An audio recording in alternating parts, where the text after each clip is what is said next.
Saudações! Fui convidada pelo pessoal do Reino em Pessoa para abrir essa semana de discussões em torno da Bíblia e da diversidade sexual de gênero. Eu queria parabenizar cada qual pelo esforço coletivo em criar esse espaço de fomento ao diálogo honesto em torno da temática. Bem, quem me conhece sabe que se tem um tema que eu evito falar é sobre Bíblia. Em um vídeo meu chamado Saudade de Deus, eu explico bem porque eu acabei tendo que abandonar a Bíblia. Esse livro sagrado se tornou para mim motivo exclusivo de condenação. Por isso eu o abandonei à medida em que sua mensagem deixou de ser libertadora para mim. Ou eu poderia dizer ainda que eu abandonei a Bíblia porque ela me abandonou primeiro. Ao me assumir lésbica, eu já não cabia mais na mensagem da salvação, da plenitude de vida, do amor incondicional. A Bíblia já não era mais a carta de amor que um dia afirmaram ser. Era mais uma carta de despejo, de fim de relacionamento, uma carta de execução. Por longos anos, a gente viveu completamente separadas. Ela se tornou um livro empoeirado sobre a estante. Talvez nem isso. Eu nem consigo me lembrar onde que ela ficou, até que eu decidisse abri-la novamente. E preciso deixar aqui um alerta. Esse não é um vídeo que oferece um passo a passo ou uma receita para uma reconciliação com o texto sagrado. Não. Eu narro aqui experiências pessoais que podem ou não ser importantes para você. Eu sei que existem milhares de pessoas LGBTI+, que querem se reconciliar com Deus através da Bíblia. Mas esse não foi o meu caminho. Eu me reconciliei com Deus para então retornar ao texto. Foi encontro com Deus que é todo amor, todo compaixão, todo misericórdia, um Deus revelado na encarnação no corpo físico, real, histórico de Jesus o Cristo, que me permitiu novamente ler a Bíblia e também ser lida por ela. Durante o tempo que fiquei fora da igreja, e foram quase 10 anos, o que dei conta de fazer foi ler um salmo ou um provérbio, vez ou outra. Esse era um encontro com o texto por meio de uma busca por sabedoria. Como se em alguma medida eu acreditasse que o mesmo texto que me condenava pudesse guiar o meu caminho. Mas isso não durou muito tempo. Eu simplesmente desisti. Até que decidi estudar teologia. Agora não dava mais para fugir do texto. Os 3 anos de curso foram fundamentais para que eu pudesse fazer esse caminho de retorno ao texto. Retorno não é um bom verbo. Na verdade, eu enfrentei o texto. Eu lutei com o texto. Eu, pequeno Davi, ela, grande Golias. Pelo menos 5 pedras me foram necessárias para derrubar esse gigante. Crítica textual, crítica histórica, crítica literária, teologia da libertação e desejo. Mais adiante, nessa reflexão, eu abordarei essa questão pelo viés da hermenêutica e da exegese.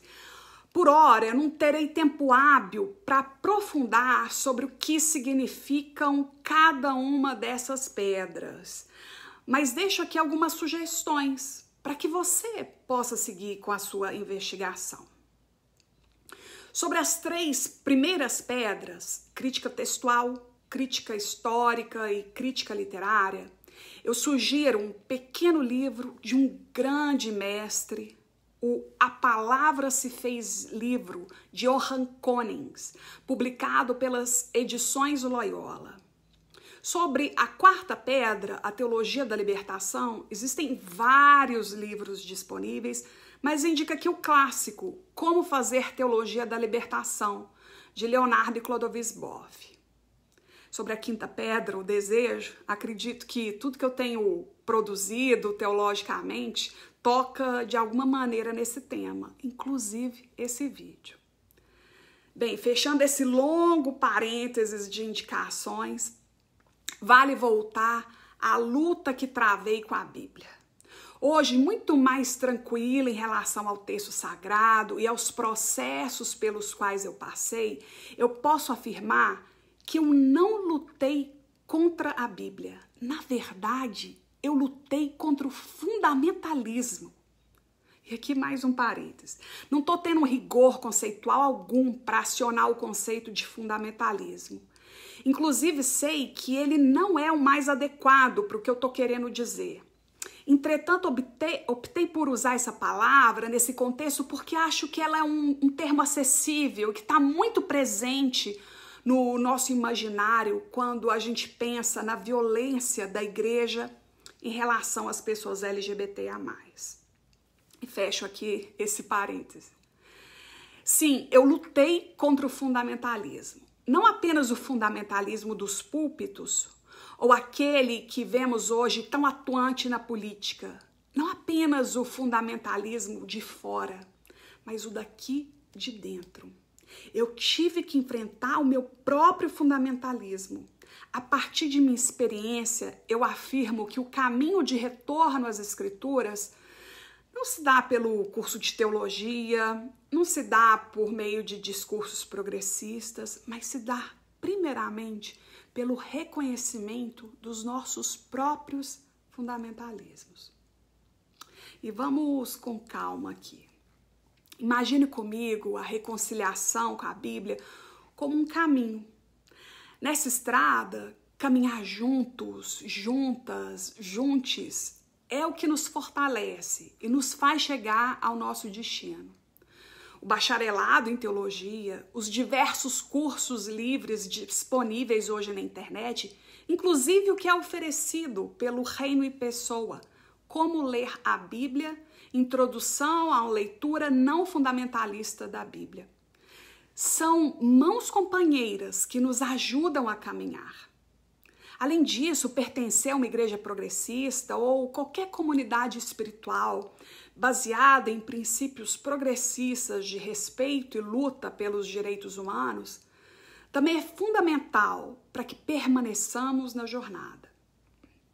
Mas existem muitos passos solitários nessa caminhada que vão exigir de nós uma pausa, um olhar para dentro, uma reflexão honesta sobre como nossa fé foi estruturada em princípios fundamentalistas, excludentes, patriarcais, machistas, racistas e classistas. Se essa não é sua realidade, eu fico feliz demais por você. Mas ser cristã em um país que tem uma experiência colonizatória e imperialista de cristianismo quase sempre implica em ter um fundamentalismo estrutural em nossa vivência de fé. É por isso que a gente precisa de momentos como esse, para olharmos diante do espelho e sermos honestas em relação à forma com a qual lemos, interpretamos e aplicamos a Bíblia. Será que é suficiente sermos antirracistas, servirmos ao Jesus negro de Nazaré, mas não sermos anti-LGBTfóbicos? Será que é suficiente sermos antipatriarcais, lermos a Bíblia em perspectiva feminista, mas não sermos anti-LGBTfóbicos? E veja, eu não estou falando de uma anti-LGBTfobia em relação à luta pelos direitos humanos de LGBTI+, apenas. Eu estou falando de uma anti-LGBTfobia que dispute os textos que têm sido historicamente e teologicamente interpretados de forma fundamentalista contra as vidas de pessoas LGBTI+. Uma das falas mais comuns em relação às pessoas LGBTI+, na igreja é a seguinte: Deus ama o pecador, mas odeia o pecado. Muitas pessoas que dizem isso estão no fundo dizendo: ok, o LGBTI+, é pecador, mas eu também sou, por isso eu não posso condená-lo. Afinal, todos somos pecadores e carecemos da graça de Deus. Opa! Você percebe que aqui ser LGBTI+, ainda é considerado como pecado? Esse tipo de discurso é de uma violência sutil e mantém pessoas LGBTI+, reféns da condenação. Veja bem, eu não estou dizendo aqui que eu não sou pecadora, eu não vou entrar nessa questão. Mas eu estou afirmando que ser LGBTI+, não é pecado. Portanto, o discurso de todos somos pecadores ou a igreja é para pecadores nega a diversidade da criação de Deus. Os efeitos dessas afirmações são inúmeros. Essa violência que é simbólica tem efeitos materiais, produzindo uma experiência de fé que aprisiona e não liberta. Nesse momento, você pode estar se perguntando a partir de que eu afirmo que LGBTI+, não é pecado. Bem, uma das formas com as quais o cristianismo compreende o pecado é por meio da Bíblia, não é mesmo? Se a Bíblia diz que é pecado, então o é. Não é assim que eu compreendo o pecado, mas eu entendo que para muitas pessoas é dessa forma. E é com essas pessoas que o Reino em Pessoa quer conversar com essa série de vídeos. Historicamente, alguns textos bíblicos foram usados para afirmar que ser LGBTI+, é pecado. Nós costumamos chamar esses textos de textos de terror. A teóloga feminista Phyllis Trible usou esse termo para tratar sobre textos de terror contra as mulheres na Bíblia. Esse termo também é usado para tratar de versículos bíblicos que são usados para condenar LGBTI+. Os mais comuns são Gênesis 19, 1 a 25, que é o que? A narrativa de Sodoma e Gomorra. Judas, versículo 7, de modo semelhante, Sodoma e Gomorra e as cidades vizinhas, por terem se prostituído, procurando unir-se a seres de natureza diferente, foram postas como exemplo, ficando sujeitas ao castigo do fogo eterno. Levítico 18, 22, não te deitarás com o homem como se deita com uma mulher, é uma abominação. Levítico 20, 13, o homem que se deita com outro homem como se fosse uma mulher, ambos cometerão abominação, deverão morrer e o seu sangue cairá sobre eles. Outro clássico, Romanos 1, 26, 27. Por isso Deus os entregou a paixões aviltantes. Suas mulheres mudaram as relações naturais por relações contra a natureza. Igualmente os homens, deixando a relação natural com a mulher, arderam em desejos um para com os outros, praticando torpezas, homens com homens, e recebendo em si mesmos a paga de sua aberração. 1 Coríntios 6, 9 e 10. Não sabeis que os injustos não hão de herdar o reino de Deus? Não erreis, nem os devassos, nem os idólatras, nem os adúlteros, nem os efeminados, nem os sodomitas, nem os ladrões, nem os avarentos, nem os bêbados, nem os maldizentes, nem os roubadores herdarão o reino de Deus. E ainda, 1 Timóteo 1, 9 e 10. Sabendo isto, que a lei não é feita para o justo, mas para os injustos e obstinados, para os ímpios e pecadores, para os profanos e irreligiosos, para os parricidas e matricidas, para os homicidas, para os devassos e para os sodomitas, para os roubadores de homens, para os mentirosos, para os perjuros e para o que for contrário à sã doutrina.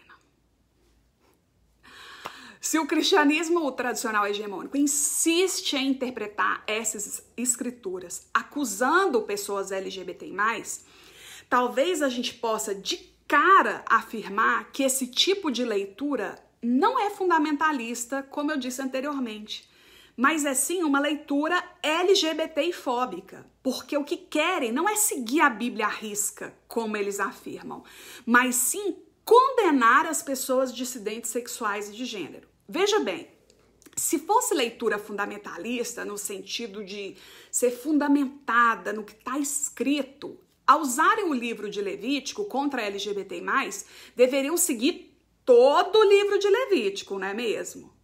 Mas quem aqui já não viu um pastor que nos condena, cheio de tatuagem, comendo carne de porco, usando tecido de 2 materiais. Está tudo lá, em Levítico, sendo condenado. Seguindo essa lógica, me parece razoável afirmar que ao lidarmos honestamente com os textos de terror, estamos lutando contra um sistema LGBTfóbico que quer não somente nos condenar ao inferno, mas fazer dessa vida aqui o próprio inferno. Em resposta a isso, nos propomos, então, com essa série de vídeos do Reino em Pessoa, a lidar com esses textos, mostrando que o terror pode e deve ser vencido pelo amor. Mencionei anteriormente sobre 5 pedras que me ajudaram a lutar com o texto. Essas pedras são fundamentais para que lidemos com textos de terror, por meio do que o professor Dr. André Muscoff chamou de metodologia de leitura bíblica apologética ou defensiva. André trata disso em seu livro Que Comece a Festa, O Filho Pródigo e os Homens Gays, publicado pela editora Censo. E eu aqui o cito, é uma citação longa, mas é importante. Uma primeira forma de ler e interpretar a Bíblia e suas narrativas, desenvolvida particularmente no enfrentamento da culpabilização e da demonização de identidades e práticas sexuais e de gênero dissidentes do padrão da heteronormatividade, pode ser chamada de apologética ou defensiva. Essa metodologia de leitura bíblica ocupa-se centralmente com os textos de terror que condenariam a experiência homossexual e, em seu bojo, todas as formas de diversidade sexual e de gênero. Tal perspectiva concentra-se na desconstrução dos significados e sentidos comumente atribuídos a esses textos, especialmente a partir de sua contextualização e crítica em termos históricos, literários e teológicos. Fim de citação. É preciso de método para ler, interpretar e aplicar os textos bíblicos. Fazemos isso, por exemplo, quando enfrentamos as questões sobre Paulo e as mulheres. Fazemos isso quando nos perguntamos por que Paulo enviou Onésimo de volta a Filemon. Fazemos isso quando Jesus fala sobre o divórcio. Por que então seguem usando esses poucos versículos para nos aprisionar? E o pior, porque muitos de nós usamos esses versículos contra nós mesmos. Há décadas existe uma produção teológica importante sendo feita justamente para tratar sobre os textos de terror.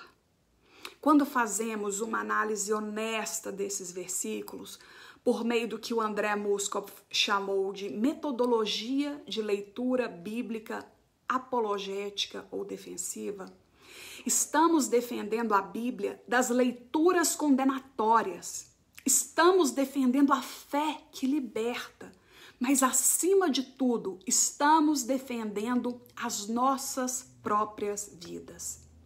Estamos defendendo a nossa existência enquanto pessoas que amam e que desejam. Estamos defendendo nossos direitos civis que têm sido ameaçados pelo fundamentalismo religioso. Estamos defendendo uma comunidade de fé que se orienta pela radicalidade do amor de Cristo, um amor que é para todos, todas e todes. Feliz mês do orgulho para todas as pessoas que, apesar dos discursos de morte, insistem em afirmar a sacralidade dos corpos subalternizados. Feliz mês do orgulho para todas as pessoas que insistem em guardar a fé na vida e a fé no amor.